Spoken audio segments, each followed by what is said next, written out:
A few years ago, a story went viral about a teenager who received a call from his own number. The story was shared over 200,000 times, and it has had hundreds of comments with people sharing their thoughts and theories. And I have to say, I can't stop thinking about this story since I first read it. So here it is. It was a cold winter night, and 16-year-old Billy Joe was hanging out in his basement with some friends. They were playing video games when suddenly Billy Joe's phone started ringing. He pulled out his iPhone and saw that the caller ID said unknown. He looked over at his friends and they all shrugged their shoulders. "I don't know," said one of them. "Let's see what it is." Billy Joe answered the phone. "Hello? Don't go to the basement," said a voice. Then Billy Joe's blood ran cold. "Out." The voice sounded exactly like his own. "Who is this?" "Out." His voice shaking. But before the person on the other end could respond, the line went dead. At first, Billy Joe thought it was a prank call. Then his phone started ringing again. And again, the caller ID said unknown. This time, though, when he answered the phone, all he heard was heavy breathing. Then the phone hung up. It happened again and again and again. Each time Billy Joe answered the phone, the person on the other end would say something cryptic and then hang up.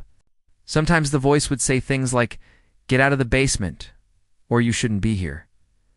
Other times, there would just be silence. Then finally the voice would say, "Don't go into the basement." And each time the voice said that, the air in the basement would grow colder and colder. At first, Billy Joe thought it was just an old prank call. But after the fifth or sixth call, he started to get really scared.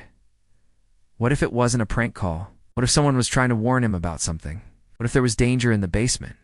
The thought of danger made him feel uneasy. But curiosity got the best of him. He decided to go down to the basement to investigate. As he descended the stairs, the temperature in the basement dropped significantly. The air grew thick and heavy. And as he reached the bottom of the stairs, he felt a strong presence behind him. He turned around, but there was no one there.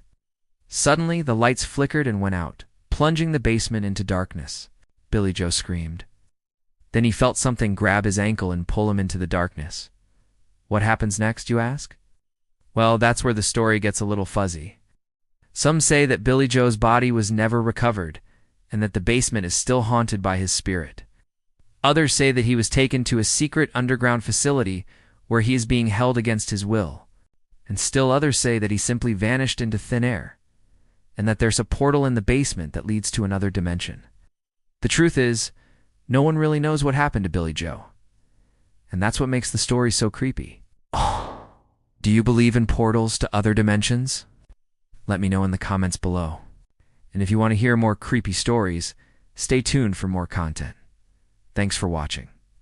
See you next time.